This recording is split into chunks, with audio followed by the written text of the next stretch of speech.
bonjour chers téléspectateurs et téléspectatrices de la télévision des nouvelles idées.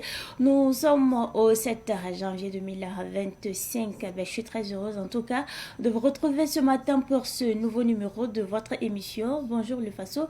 J'espère que la journée débute bien. Je vous souhaite en tout cas une excellente journée en compagnie des programmes de la télévision des nouvelles idées. Alors, cette semaine dans la rubrique à la découverte de, nous parlons du musée de l'eau et aujourd'hui nous allons écouter des témoignages. Et pour la revue de presse, nous allons recevoir d'ici là Alphonse Ouedraogo qui va décortiquer l'actualité pour nous.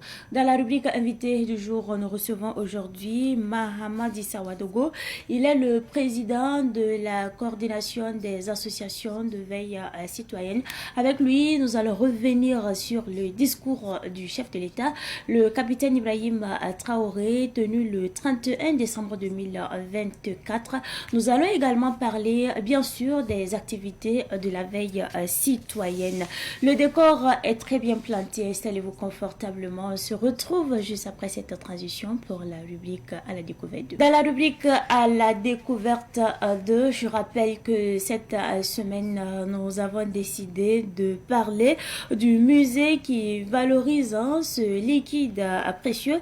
Il s'agit du musée de l'eau. Le musée de l'eau est l'œuvre du sociologue de formation Alassane Samoura qui est passionné des questions d'eau. Il est d'ailleurs le promoteur du musée de l'eau. Le musée de l'eau a vu le jour en 2005 et était situé à Lumbila, mais de nos jours, le musée de l'eau a déplacé son site dans un quartier appelé Moutili dans le village de Kouada. Écoutons un témoignage et on revient pour la suite de l'émission. Au niveau du Burkina, on n'a pas de grands bassins versants qui retiennent les quantités d'eau énormes qui tombent.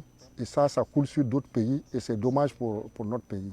Et c'est un peu ça la difficulté. Le musée de l'eau n'est pas un musée privé, c'est un musée associatif. Beaucoup plus dans sa forme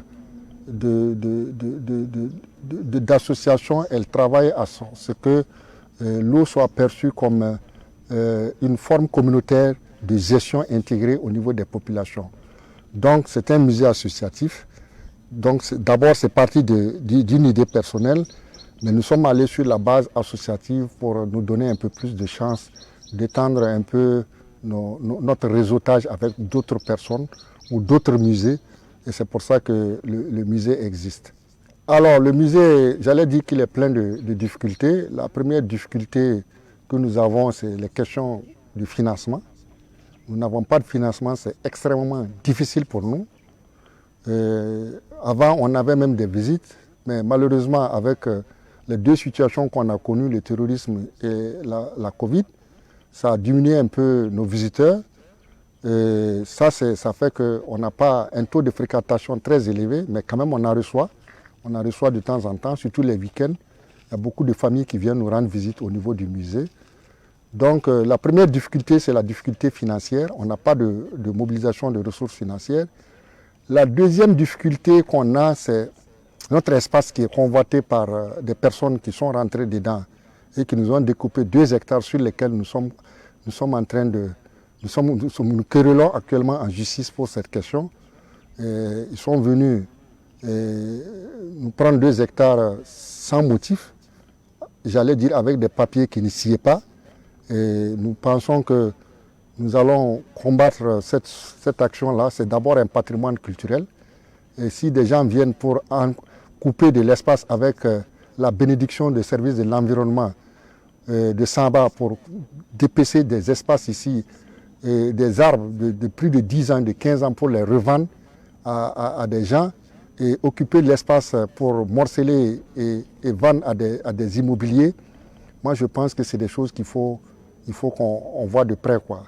Donc on ne peut pas donner raison à des gens qui pensent que la vente des parcelles, c'est le sport le plus favorisé qui permet d'avoir de l'argent. La culture est au-dessus de toutes ces choses-là. Et c'est ça qu'il faut dénoncer et c'est ça qu'il faut combattre. Nous avons, depuis octobre, confronté à ce genre de problème et nous n'allons pas baisser les bras parce que nous allons continuer. à mettre le combat, même si ça va prendre le temps que ça va prendre. Nous allons mener le combat parce que c'est le combat qui va être mené. Les doléances qu'on a aujourd'hui, c'est vraiment que au niveau du peuple burkinabé, qu'on comprenne que ce musée, c'est d'abord un musée du Burkina Faso. C'est le seul musée qu'on a de l'eau en Afrique, plus celui du musée du roi du Maroc. Nous sommes les premiers dans la sous-région, même en Afrique. Nous avons besoin que les gens aient un regard attentif sur le musée. Regard attentif, ça veut dire quoi? C'est d'intéresser, c'est d'apporter leur contribution.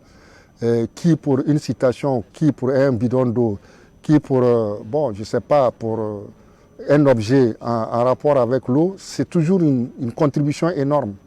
Donc le musée, c'est ça. Il faut qu'on fasse de ce musée un patrimoine national. C'est ça le plus important pour nous, qu'on comprenne que ce n'est pas un musée d'un individu ou d'une seule association, c'est d'abord un musée national, un patrimoine national burkinabé que nous devons porter tous vers la culture du donner et du recevoir. Voilà un peu ce que j'ai comme message à donner à mes compatriotes, aux décideurs, aux hommes de culture, parce que c'est important qu'on se batte pour que ce musée puisse rayonner. Le musée est situé à Moutili, dans un quartier qu'on appelle Moutili, dans le village de Kouada, non loin de la grande voie de contournement, qui est en train d'être faite.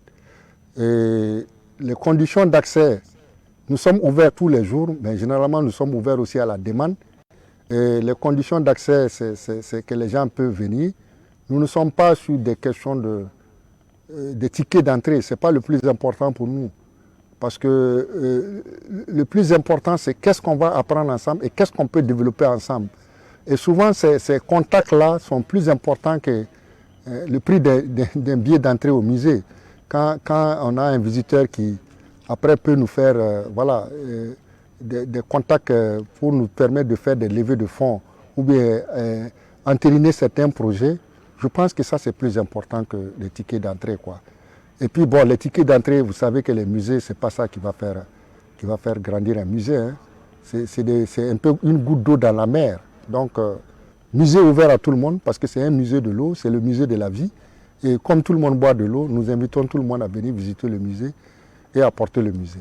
Pour la revue de presse, nous recevons ce matin sur ce plateau Alphonse Ouedraogo qui va décrypter l'actualité pour nous. Alphonse, bonjour et bienvenue sur ce plateau. Bonjour à toutes et à tous. Est-ce que la journée débute très bien? Plus ou moins. D'accord. Alors, je commence avec le journal Le Pays, ce quotidien dont le siège se trouve au 1200 logements, au quartier donc.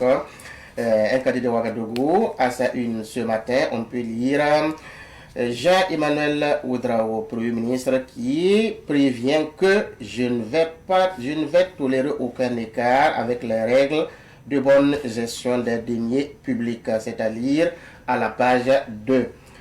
Ministère de la Jeunesse et de l'Emploi démenti sur le placement de stagiaires, c'est-à-dire dans la rubrique Révélation.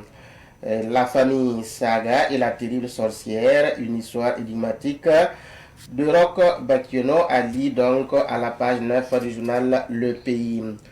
Et toujours dans ce quotidien, on peut lire vaccin contre la fièvre typhoïde au Burkina, une avancée majeure à saluer, écrit le journal Football. Franca Lassina Traoré équipe les clubs de Ligue 1, nous annonce Le Pays. Toujours une bonne nouvelle, enseignement supérieur. 40 amphithéâtres au profit des centres universitaires et des universités publiques, écrit le journal. Un autre quotidien, le journal L'Observateur Palgam. Ce quotidien privé affiche à sa une ce matin procès financement libyen de la campagne de Sarkozy, le fantôme de Kadhafi aux trousses de l'homme pressé, écrit le journal. Zone d'habitat spontané, la réponse du gouvernement pour éviter la bombe foncière. Fièvre typhoïde, vaccination commando de plus de 10 millions d'enfants du 23 au 29 janvier prochain. Montée des couleurs à la primature, le PM invite le personnel à l'exemplarité et à l'engagement et à la célérité. Santé publique dans un contexte de crise, le diagnostic de l'IASP, c'est-à-dire à la page 4 du journal. Le quotidien d'État citoyen, dans sa parution du jour, nous apprend ceci. Montée des couleurs, l'ALT prône l'engagement patriotique. Pendant ce temps, le Premier ministre prévient que, je cite, « Je ne vais tolérer aucun écart avec les règles de bonne gestion des deniers publics ». Fin de citation, c'est-à-dire à la page 2 du journal citoyen. L'immatriculation de vins forêts classés prévue en 2005, c'est-à-dire également dans ce quotidien. Les travailleurs, pendant ce temps, réaffirment leur attachement aux valeurs de la nation, à l'hôtel administratif. Petit marché des établissements scolaires, l'hygiène de rigueur préconise donc citoyens. Lutte contre le terrorisme et protection de l'environnement, la mission des unités combattantes des eaux et forêts. Investiture du président du Ghana, le capitaine Ibrahim Traoré, attendu à Accra aujourd'hui.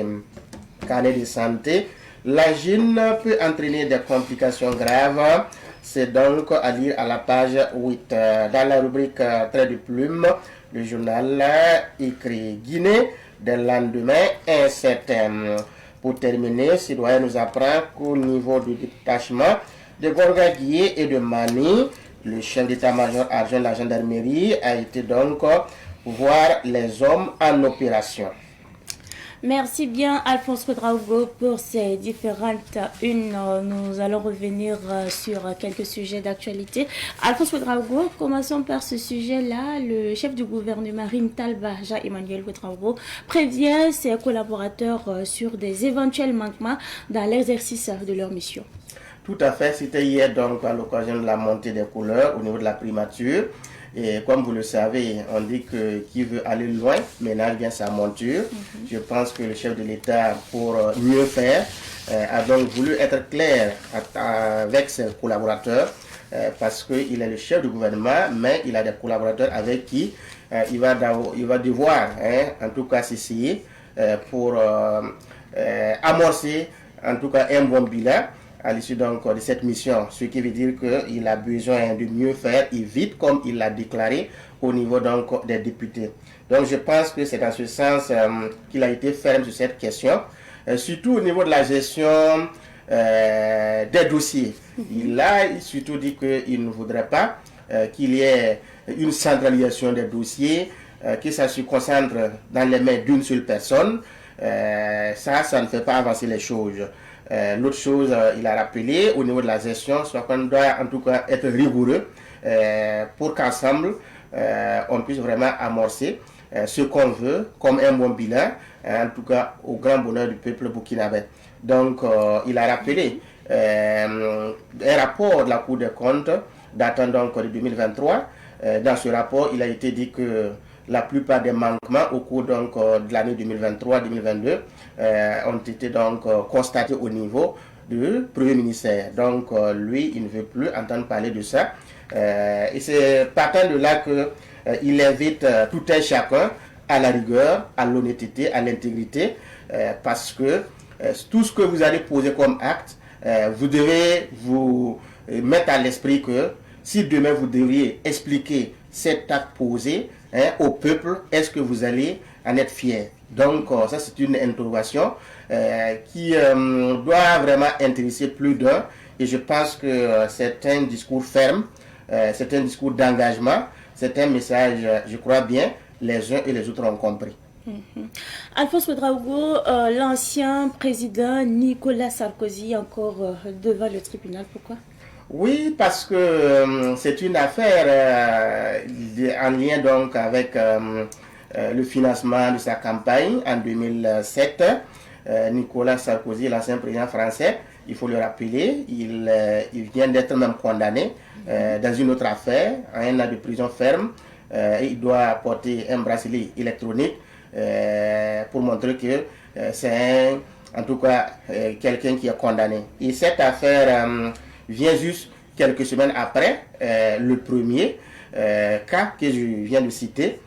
Cette fois-ci, en plus de Nicolas Sarkozy, il y a en gros 11 personnes qui ont donc été inculpées dont 3 anciens ministres comme Claude Guéhin, Brice Hortefeux et Éric Woerth.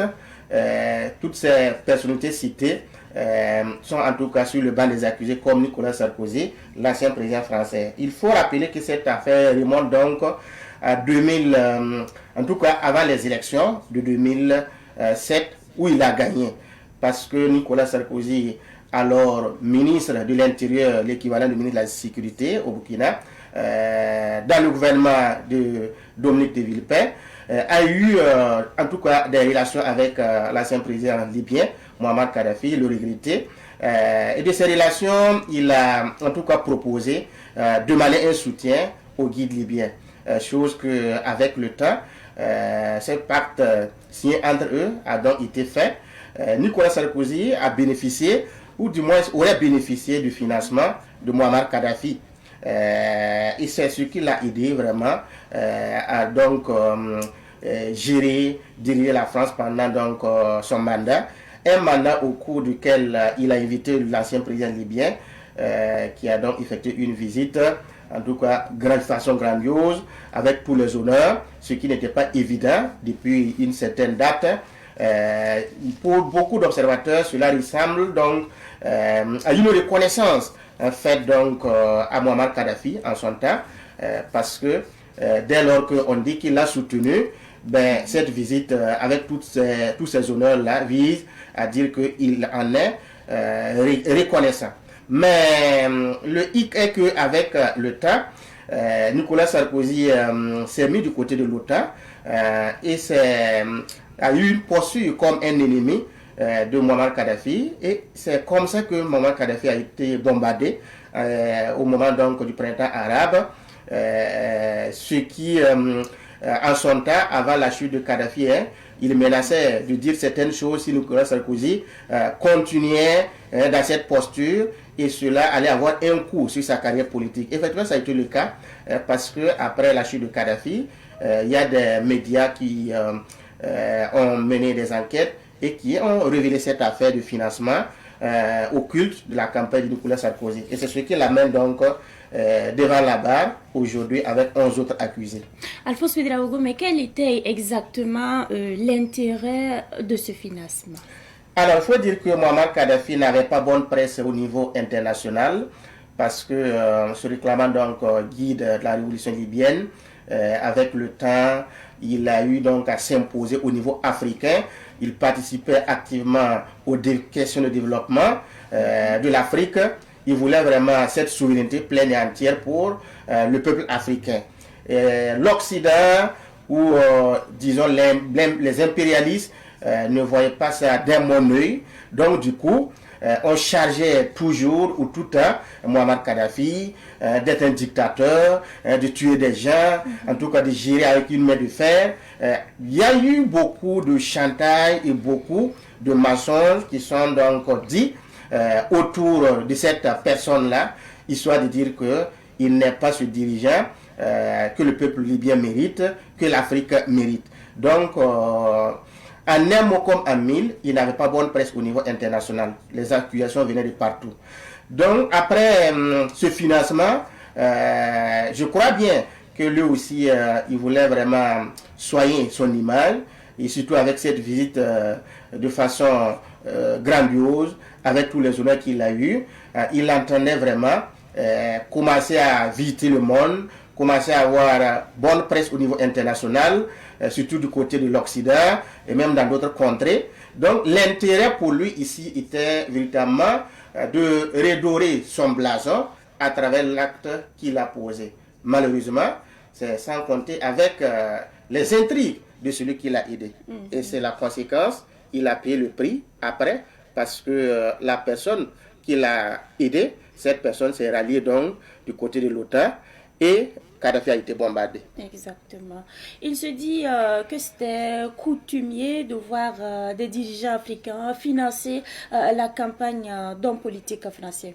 Tout à fait. Pour citer par exemple l'article de Alain C. Robespierre aujourd'hui dans l'Observateur Palga, il se dit vraiment que depuis De Gaulle jusqu'à Mitterrand, passant par Sarkozy, des dirigeants africains avaient cette habitude de soutenir des hommes politiques français, que ce soit même du côté de la Centrafrique.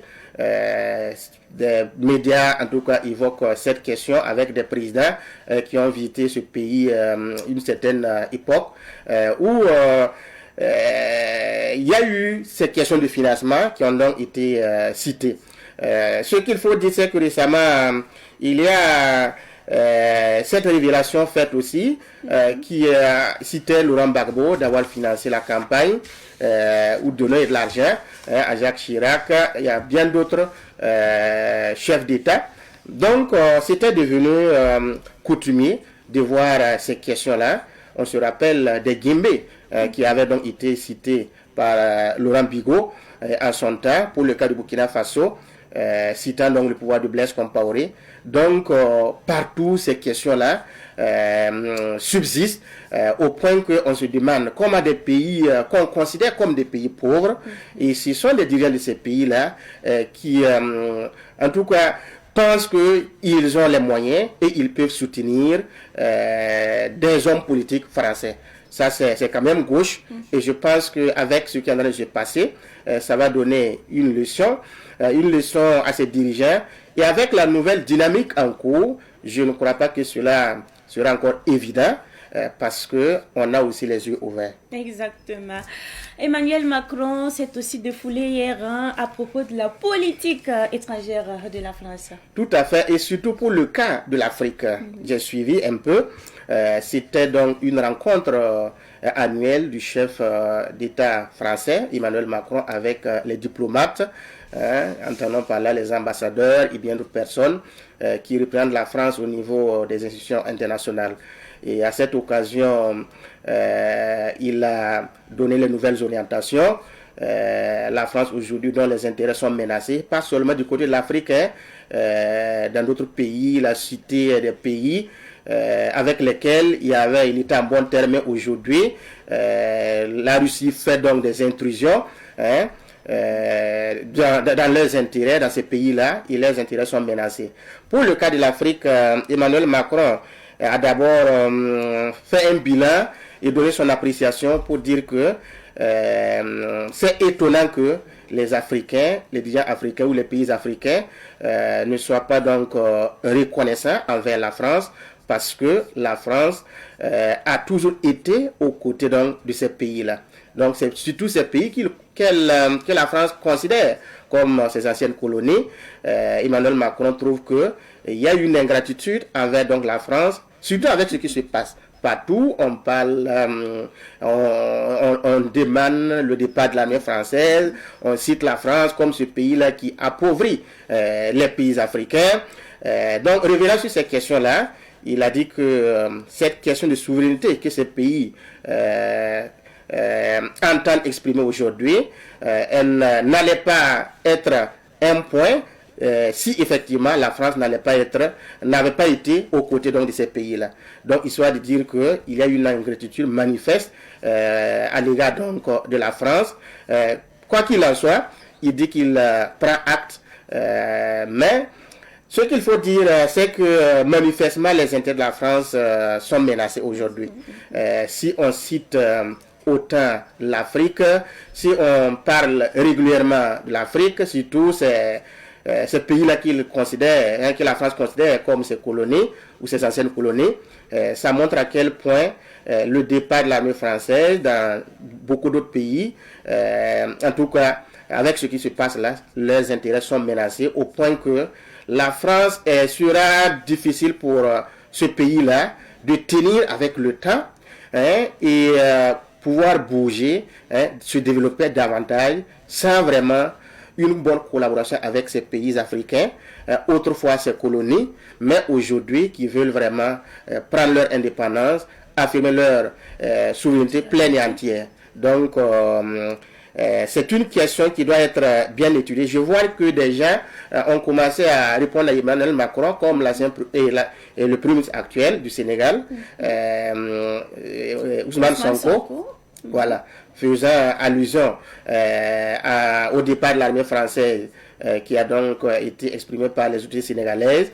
Emmanuel Macron, par exemple, a dit que non, ça a été négocié, mais Ousmane Sonko a battu en brèche cette question-là, et parce que ça a été une décision politique des dirigeants sénégalais. Donc, de ce fait-là, il n'y a pas à dire qu'il y a eu des discussions souterraines, non, loin de là. Donc, comprenez que la France, partout, est laissée en plein vol à un moment où elle n'y pensait pas, à un moment où son avenir est hypothétique. Exactement. Merci. Merci bien, Alphonse Ouedraogo, pour ces informations du jour. Merci. Alors, on va vous libérer. Merci bien. Merci bien. C'est tout pour la rubrique revue de presse et nous allons justement raccompagner Alphonse Ouedraogo avec ceci. À la rubrique invité du jour, nous recevons aujourd'hui Mahamadi Savadogo. Il est le président de la coordination nationale des associations de la veille citoyenne. Bonjour et bienvenue sur ce plateau. Bonjour madame. Comment se portent les Waïs? Les Waïs se portent à merveille. Ça va très bien. Nous veillons toujours malgré le froid. D'accord. Et comment vous abordez cette nouvelle année 2025? Et nous l'abordons très bien, surtout que les résultats engrangés par nos soldats nous remplissent en tout cas gai. Quel bilan vous pouvez faire concernant l'année 2024 sur les actions que vous avez menées? Vraiment, le bilan est satisfaisant parce qu'il y a beaucoup d'OSC qui se sont adhérés à la CNAVC et quoi qu'on dise, c'est qu'on assistait. Des gens qui venaient dégarpiller les villages n'existent plus, donc nous avons bien affronté en tout cas l'année 2024. Est-ce que la veille citoyenne se poursuit au niveau des ronds-points? Le camarade Ibrahim Traoré est venu trouver en tout cas une grande fissure au niveau de la population. D'où actuellement, effectivement, nous résistons toujours, même si on voit en tout cas certains brebis galets en tout cas désolidarisés, nous portons à merveille. Mahamadi Savadogo, est-ce qu'il y a l'entente entre les Waïens parce qu'il se dit souvent que vous ne vous entendez pas? Et vous savez, l'idée du panafricanisme nous conduit à son quatrième dogme qui est la solidarité. Et vous savez, nous sommes trop individualistes, surtout nous les Africains, et voire particulièrement les Burkinabés. Donc, les camarades d'Ibrahim Traoré venaient trouver en tout cas cette fissure. Nous sommes en tout cas individualistes, donc ça existe, mais avec le camarade d'Ibrahim Traoré et son leadership, tout va aller. Nous travaillons en tout cas à unir les Waïs. Il y a des membres qui ont quitté la coordination? Oui, il y a en tout cas, ils ne sont pas beaucoup, mais il y a d'autres en tout cas qui ont fait défection. Mais Africa Révolution, donc il n'est plus de la coordination. Est-ce que vous travaillez pour que ça change? Vraiment, on travaille, mais comme en tout cas il y a eu des approches, mais il n'y a plus espoir. Donc on a, à un certain moment, surtout comme on est en temps de guerre, il faut à un certain moment prendre un courage, comme ce que le camarade Ibrahim Traoré le fait souvent, en supprimant le médiateur du Faso et puis Ashkroun. Donc, nous avons tenté de faire des approches, mais ça s'est terminé en queue de poisson. Donc, aujourd'hui, il y a eu beaucoup d'OSC, en tout cas, qui se sont approchés pour s'intégrer dans la dynamique. Donc, pour nous, nous ne regrettons pas. Dans un pays, on ne peut pas avoir tout le monde avoir la même vision au même moment et en même temps. Mais quel est le véritable problème? Et le véritable problème, c'est une question d'ignorance. Parce que vous savez, en temps de guerre, et moi, j'ai coutume de dire il faut souvent décerner cette distinction à nos autorités, à nos braves qui combattent. J'ai l'habitude de le dire avec Agrafe 11. Avec Agrafe 15, parce qu'en discussion, en guerre, vous ne pouvez pas réussir en discutant. C'est ça, on dit dans l'armée, les ordres ici doivent être exécutés à la lettre, sans hésitation, ni murmure, et dans les délais prescrits. Donc, discuter aujourd'hui, c'est vraiment vivre sans philosophie. Donc, c'est une question d'ignorance. Parce que vous savez, on ne peut pas avoir à mener à bien une lutte sans une idéologie. Donc, beaucoup étaient des orpailleurs, beaucoup étaient en tout cas dépourvus d'idéologie, qui sont venus dans la lutte et qui croient qu'on vient en lutte pour s'enrichir. Donc, tous ceux qui ont fait défection, je vous assure que c'est des gens qui avaient des agendas cachés. Il se dit également que les Waïens reçoivent en quelque sorte des financements. Est-ce que vous pouvez confirmer? Oui, donc je ne peux pas dire qu'on ne reçoit pas parce que vous savez, l'impérialisme, vous savez, le CFA est fabriqué en France. Et vous avez écouté l'ex-colonel qui menait les opérations, qui disait dans ses audios qu'il y a des voyous qu'ils ont eu à avoir à leur guise. Donc, pour moi, personnellement, surtout, et la coordination, je ne dirais pas que nous sommes financés. Parce que même, si vous vous rappelez, le meeting du 28 janvier passé, et le camarade Ibrahim Traoré, dès sa prise de pouvoir, il nous a dit de faire un meeting pour rassembler les fils et filles. Quand nous sommes approchés, il y a eu des dépenses qu'on a fait recours à lui. Il nous a dit qu'il est au front, il n'a rien de grouiller faire le meeting. Donc, des bonnes volontés sont venus au secours. Donc, je ne peux pas dire qu'il n'y a pas de financement, mais je vous jure que depuis ma prise de pouvoir, 0 francs comme appui. Maintenant, vous savez, cette lutte-là, il y a des gens qui étaient affamés, en tout cas de cette justice. Donc, ils ne peuvent pas, en tout cas, rester les mains croisées. Il y a des gens qui viennent, qui nous donnent du thé, mais, à mon entendement, il n'y a pas de financement pour la CNAVC. Le chef du gouvernement, Rim Talba, Jean-Emmanuel Ouedraogo, vous a rendu visite la semaine dernière. Quel était son message?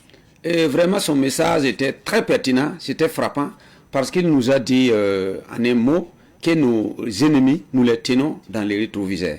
Et quand tu es devant l'ennemi, et tu as l'ennemi derrière toi, donc tu l'observes, je pense que tu peux conduire à bien et tes passagers. Donc nous étions en tout cas très contents qu'un chef de gouvernement vienne dans un rond-point là où on tient la veille citoyenne. Donc on était content d'avoir le chef du gouvernement. Puis nos détracteurs disaient quoi? Que la CNAVC est une OSC créée pour faire tomber les camarades d'Ibrahim Traoré. Donc la venue du Premier ministre, en tout cas, nous a réconfortés. On a beaucoup apprécié et vraiment, viva les MPSR2.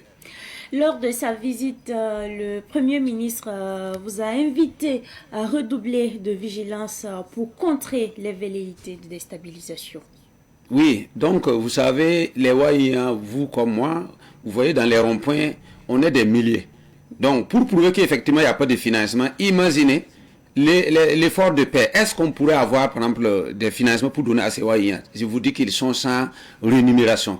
Donc, nous dire de rester et toujours, c'est un rappel. Parce que le rappel est bénéfique pour, en tout cas, les soldats qui veillent. Donc, il est venu pour faire un rappel. Et ce que j'ai à dire encore, vous savez que dans ces derniers jours, il y a la France qui a mis 80 milliards au profit des vallées locaux qui, depuis la France même, ont appelé à sortir pour manifester contre nos dirigeants, surtout les dirigeants de l'AIS, d'avoir sorti de la CEDEAO. Donc pour moi, ce que le Premier ministre est venu nous dire, c'est un rappel. Et le rappel est juste à son moment. Donc nous le prenons avec philosophie et ça va aller. Le chef de l'État, le capitaine Ibrahim Traoré, s'est adressé à la nation le 31 décembre 2024. La question de la reconquête du territoire national est revenue dans son message. Vraiment, quant à l'intervention du chef de l'État, en tout cas, c'est très nourrissant parce que vous savez, on a dit MPSR2. Donc la sauvegarde et la restauration. Vous voyez, ces deux mots, en tout cas, constituent en tout cas des dogmes à ne pas négliger. Donc il ne suffit pas seulement de sauvegarder, mais il faut restaurer. Vous savez, c'est le système du blanc. Le blanc, la France nous a colonisés et il a mis dans nos esprits, en tout cas, le gain facile. Donc, il y a certains détachements, surtout les bires, qui travaillent. Nous savons, nous ne sommes pas en brousse, mais nous voyons les résultats. Pourtant, il y a d'autres aussi qui n'ont rien compris la notion de restauration. Donc, comme je l'ai dit, le rappel est bénéfique pour un combattant. Parce que vous savez, l'homme oublie. Donc, le chef de l'État, en invitant, je pense qu'ils se sont assis, enlever ou bien prendre le mot sauvegarde et restauration. Et pour moi-même, quant à la restauration, elle est plus bénéfique même que la sauvegarde. Parce que quand tu restaures, en même temps, tu sauvegardes. Donc, appelez les gens, pour un combattant, quelqu'un qui a une notion de guerre, quand on vous fait ces rappels, ça vous va en tout cas tout droit au cœur pour que vous vous réveillez et allez à la restauration comme il a dit. Donc, pour nous, ce message va à tout le monde. N'importe qui vit au Burkina Faso, qu'il soit burkinabé ou pas, doit effectivement travailler à ce qu'on puisse retrouver nos 274 200 km². Donc pour nous, en fin d'année, ce rappel est bénéfique. Qu'est-ce que vous pensez de la création des 5 BIR, dont 3 sont déjà fonctionnels? Ok, les BIR, c'est une question militaire. Donc, vous savez que le maillage national en ce qui concerne la sécurité, avant Ibrahim Traoré, on assistait. Donc, aujourd'hui, créer des BIR, c'est le moment. Parce qu'on ne peut pas parler de restauration sans rénover les choses. Et je puis vous dire que je suis vraiment content que les BIR adoptent, ou bien nos militaires, nos FDS et VDP adoptent un combat qui n'est pas conforme à ce que la France nous a appris. Donc ce combat-là est typiquement, comme l'a dit le camarade Thomas Sankara, c'est consommer ce que nous produisons et produire ce que nous consommons. J'ai eu la chance de fréquenter les camps, j'ai eu suivi la formation. Et la formation n'est plus comme la formation connue par la France. Donc, pour contre-attaquer contre cette France, il faut avoir un système, en tout cas, pas connu, en tout cas de celui qui te dit instructeur. Donc, nous sommes fiers de ce qu'ils ont opté et nous sommes ravissants que les BIR travailleront à restaurer effectivement notre superficie, qui est l'héritage légué par nos aïeux, et nous avons obligation aussi de les léguer à nos descendants. Mahamadou Issa Vadogo, le chef de l'État, a également invité les citoyens au patriotisme et au travail. Qu'est-ce que vous faites à votre niveau pour que la lutte se poursuive? Vraiment, on ne se décourage pas, mais c'est très difficile pour les Burkinabés parce que le camarade Ibrahim Traoré est venu trouver une couche désirée. Les politiciens, les religieux, les coutumiers, même les opérateurs économiques. Donc, venir en temps de guerre unir ces gens, ce n'est pas facile.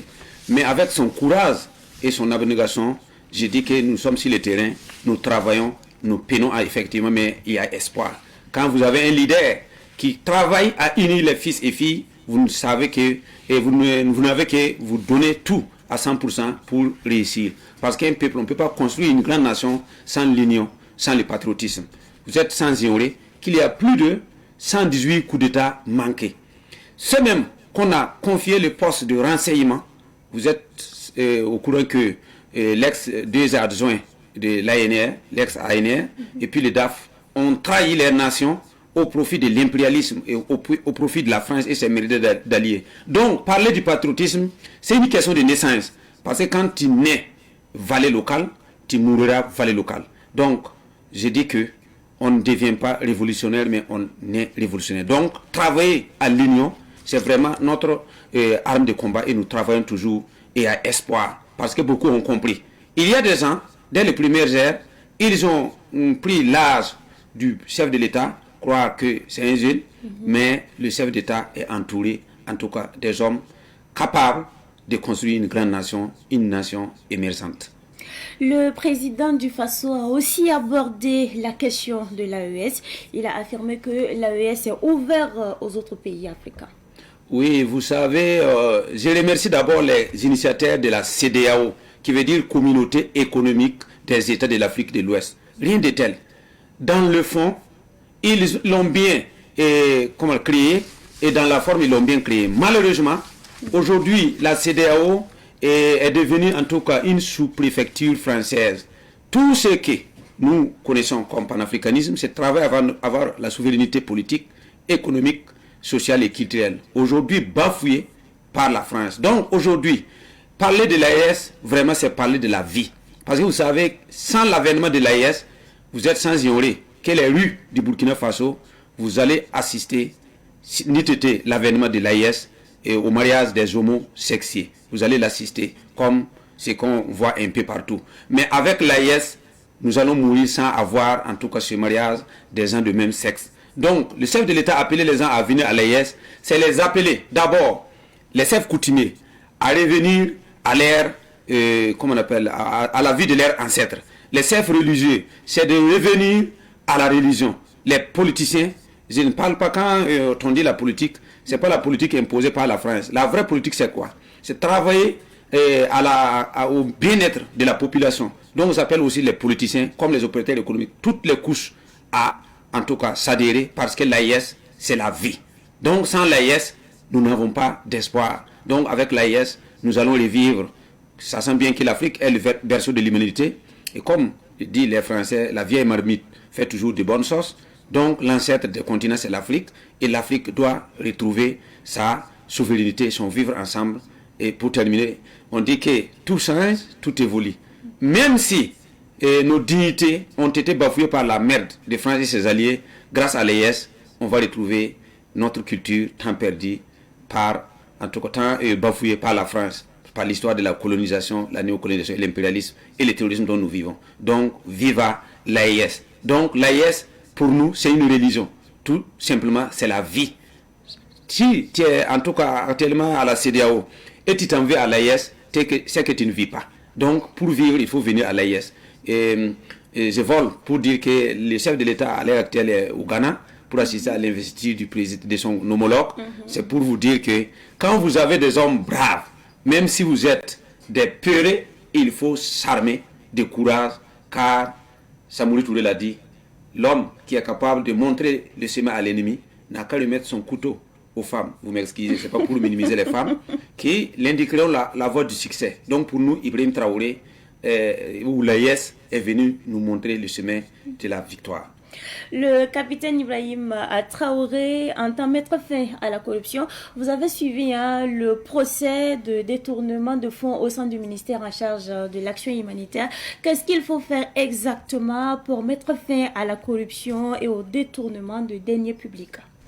Et vraiment, vous savez, c'est un mot pour effectivement lutter contre la corruption. C'est effectivement lutter contre un terrorisme qui dit pas son nom. Mais pour moi, je pense que pour réussir, il faut mettre les moyens. Il faut créer vos Wagner, si je peux m'exprimer. Quand je dis Wagner, ce n'est pas uniquement donner des gens en armes pour aller combattre.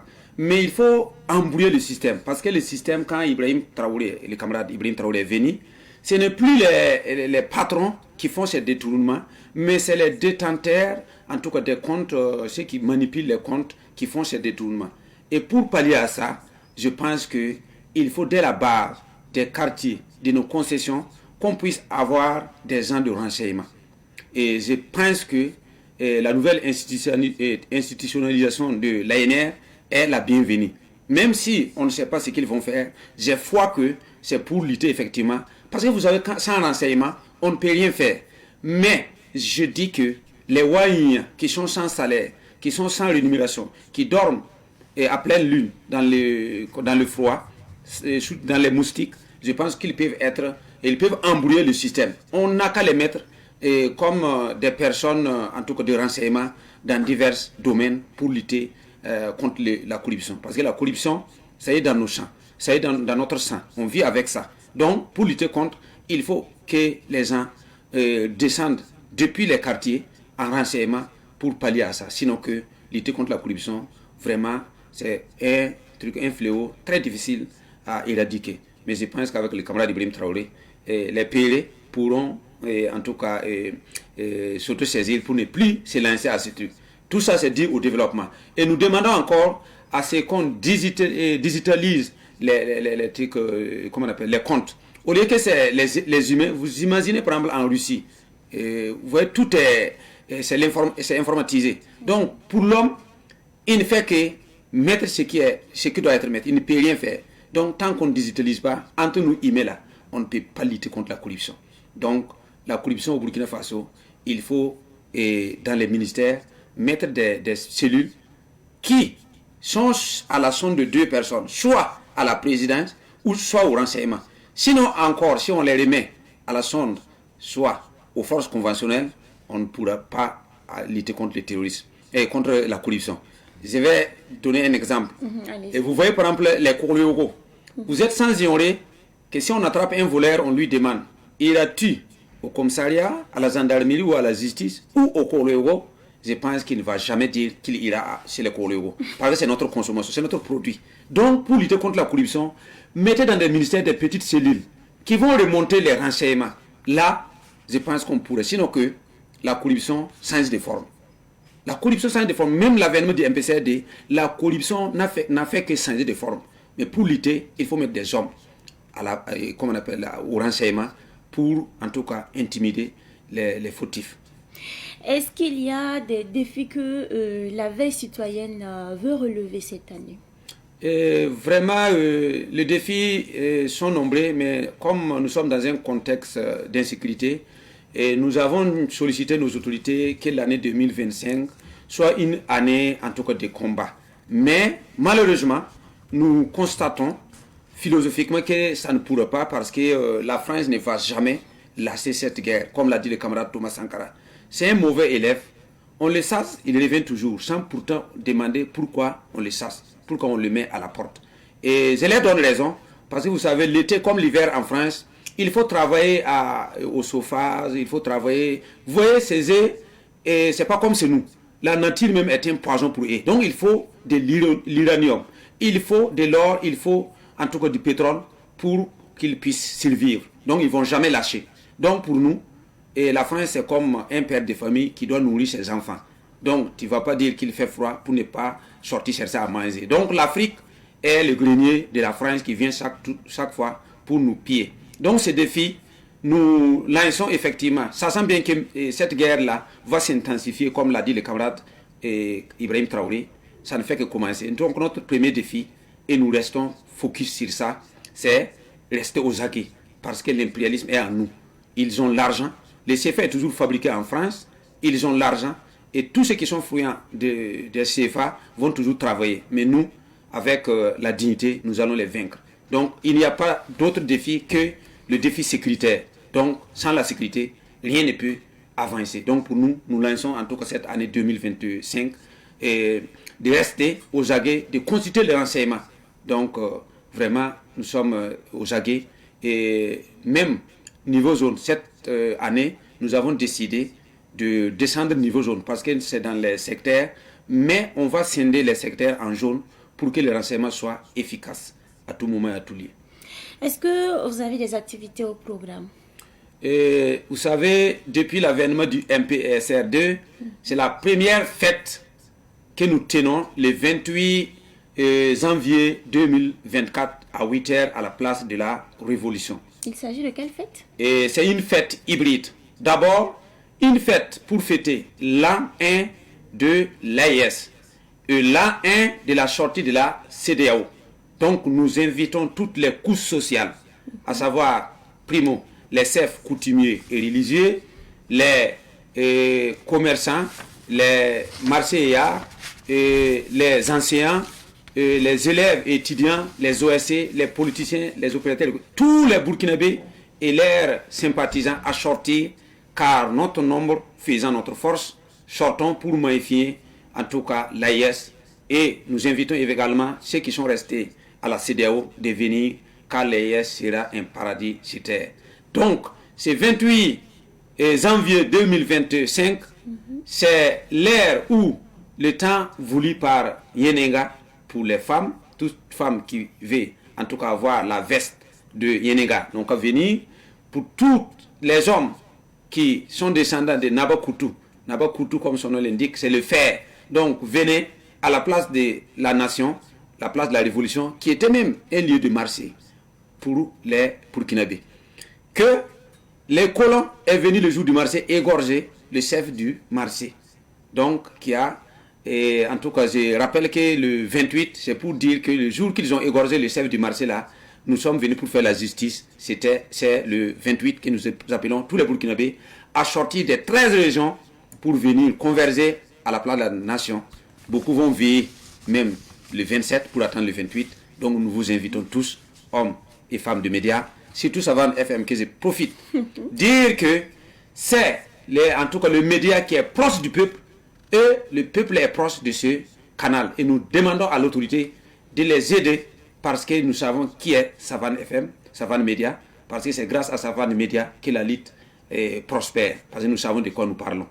Parce qu'il fut un temps que nous, pour avoir le média, pour nous appuyer, tous fuyaient parce qu'ils sont ici d'une formation française. Aujourd'hui, grâce à Savane Média, qui a notre consommation, notre production nationale, nous sommes aujourd'hui, en tout cas, ici pour appeler les gens à sortir massivement le 28 janvier, date, en tout cas, butoir pour sortir et en tout cas, massivement montrer à l'opinion nationale et internationale que le choix de la sortie de la CEDEAO n'est pas un choix des individus, c'est un choix d'un peuple conscient, un peuple qui se ressaisit pour sa souveraineté.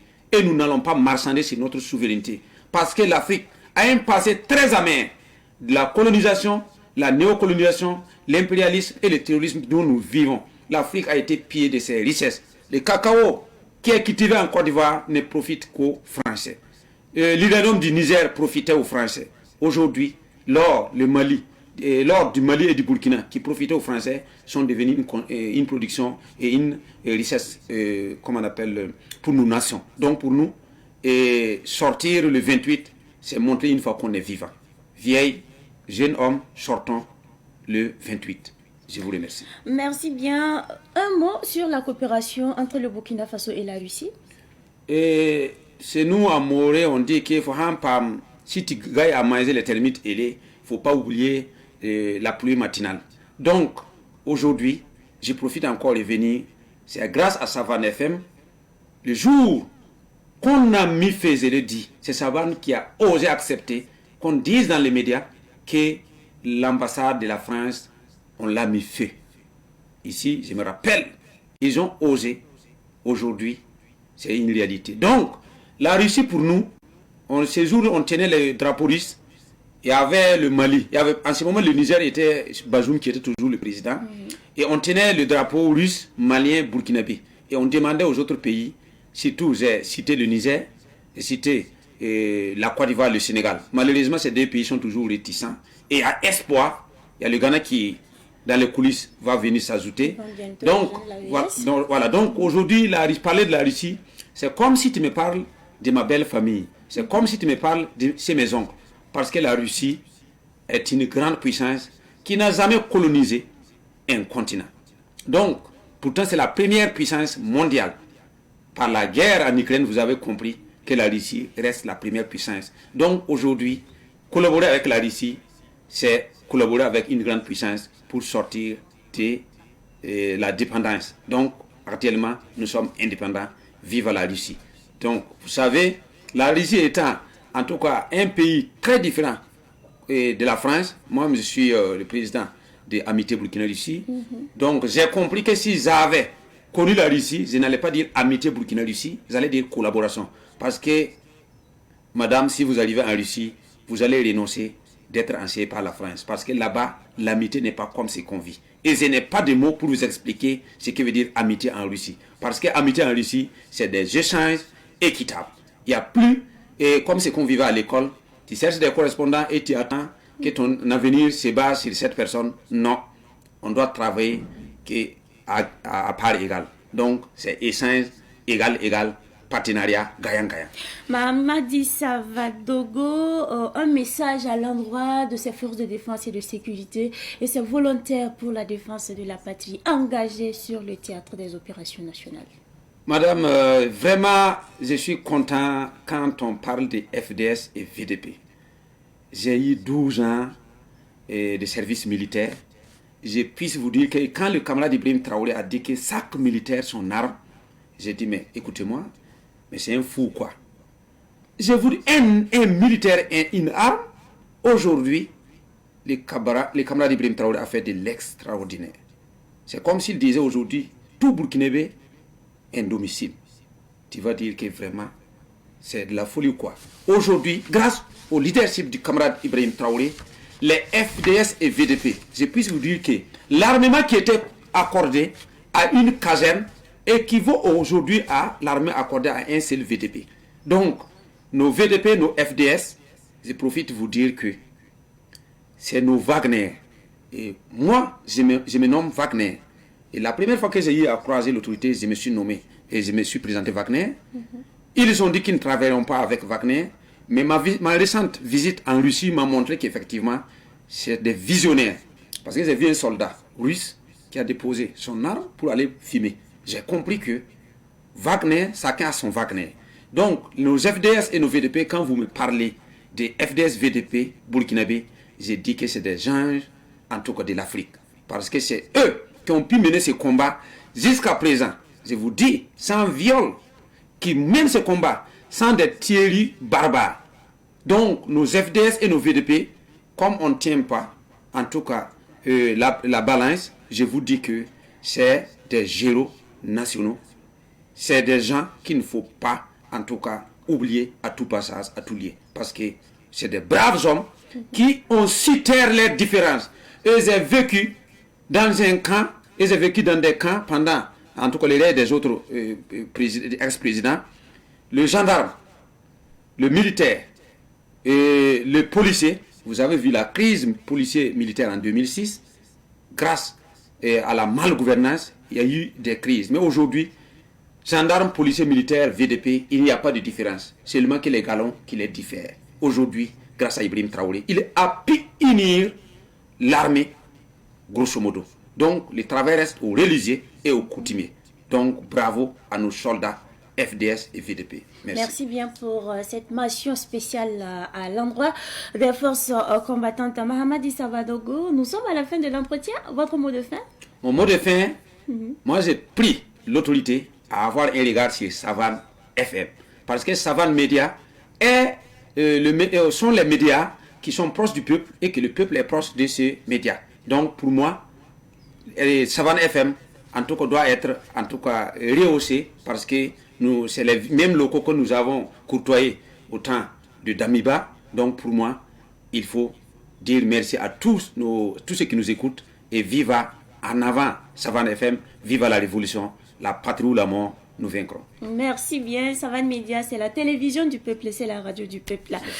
Je rappelle que dans la rubrique invité du jour, nous recevions aujourd'hui Mahamat Issa Vadogo. Il est le président de la coordination nationale des associations de la veille citoyenne. Merci à vous d'être passé sur ce plateau. Merci madame. C'est tout pour la rubrique invité du jour. Nous allons accompagner notre invité avec ceci.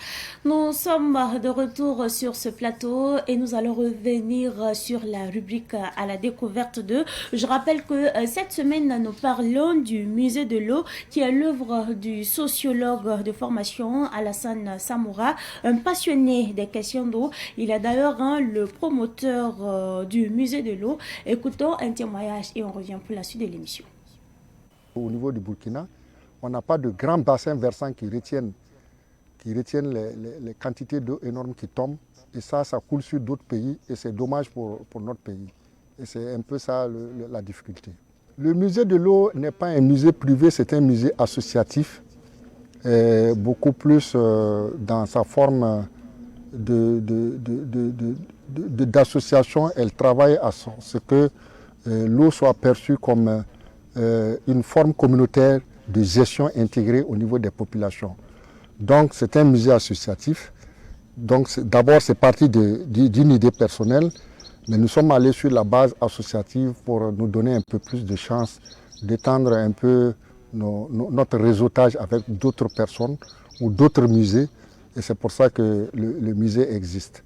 Alors le musée, j'allais dire qu'il est plein de difficultés. La première difficulté que nous avons, c'est les questions du financement. Nous n'avons pas de financement, c'est extrêmement difficile pour nous.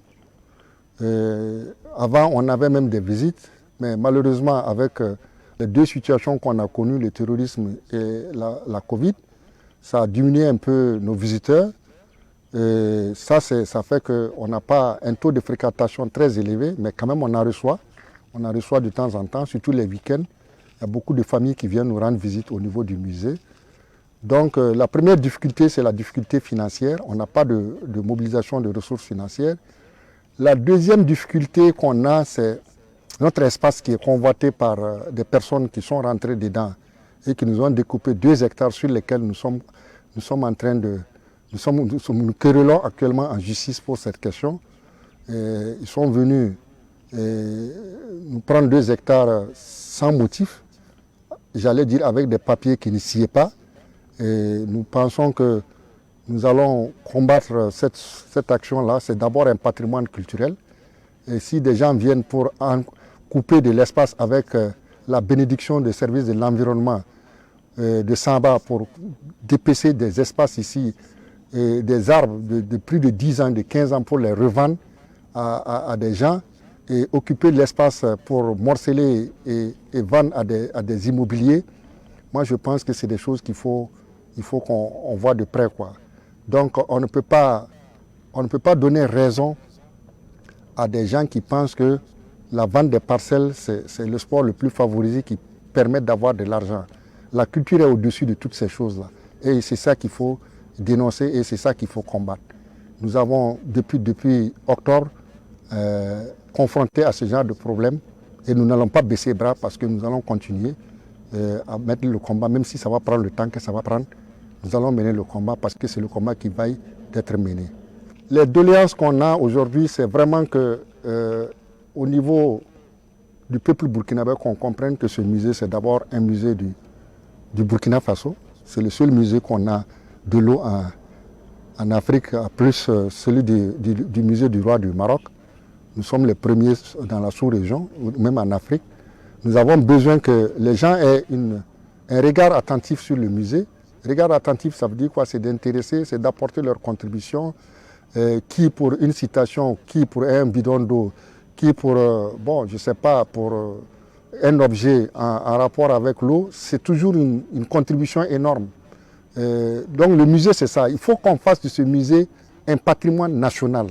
C'est ça le plus important pour nous, qu'on comprenne que ce n'est pas un musée d'un individu ou d'une seule association, c'est d'abord un musée national, un patrimoine national burkinabé que nous devons porter tous vers la culture du donner et du recevoir. Voilà un peu ce que j'ai comme message à donner à mes compatriotes, aux décideurs, aux hommes de culture, parce que c'est important qu'on se batte pour que ce musée puisse rayonner. Le musée est situé à Moutili, dans un quartier qu'on appelle Moutili, dans le village de Kouada, non loin de la grande voie de contournement, qui est en train d'être faite. Et les conditions d'accès, nous sommes ouverts tous les jours, mais généralement nous sommes ouverts aussi à la demande. Et les conditions d'accès, c'est que les gens peuvent venir. Nous ne sommes pas sur des questions de tickets d'entrée, ce n'est pas le plus important pour nous. Parce que le plus important, c'est qu'est-ce qu'on va apprendre ensemble et qu'est-ce qu'on peut développer ensemble. Et souvent, ces contacts-là sont plus importants que le prix d'un billet d'entrée au musée. Quand on a un visiteur qui, après, peut nous faire des contacts pour nous permettre de faire des levées de fonds ou bien entériner certains projets, je pense que ça, c'est plus important que les tickets d'entrée, quoi. Et puis, les tickets d'entrée, vous savez que les musées, ce n'est pas ça qui va faire grandir un musée. Hein. C'est un peu une goutte d'eau dans la mer. Donc, musée ouvert à tout le monde, parce que c'est un musée de l'eau, c'est le musée de la vie. Et comme tout le monde boit de l'eau, nous invitons tout le monde à venir visiter le musée et apporter le musée. Le musée de l'eau, c'est une destination à ne pas manquer. Téléspectateurs, téléspectatrices de la télévision des nouvelles idées, c'est tout pour ce nouveau numéro de votre émission. Bonjour le Faso. Nous disons merci à toute l'équipe technique pilotée ce matin par Michael Yamogo, Frédéric Cabré, Joseph Kaboré, Amadou Oudraogo. Je n'oublie pas ma chargée de production Tata Laura. Merci également à ma maquilleuse du jour Nathalie Kwalga. C'est tout pour aujourd'hui. Quant à moi, je vous retrouve à 18h45 pour la grande édition du soir. On se dit ciao ciao et à très bientôt.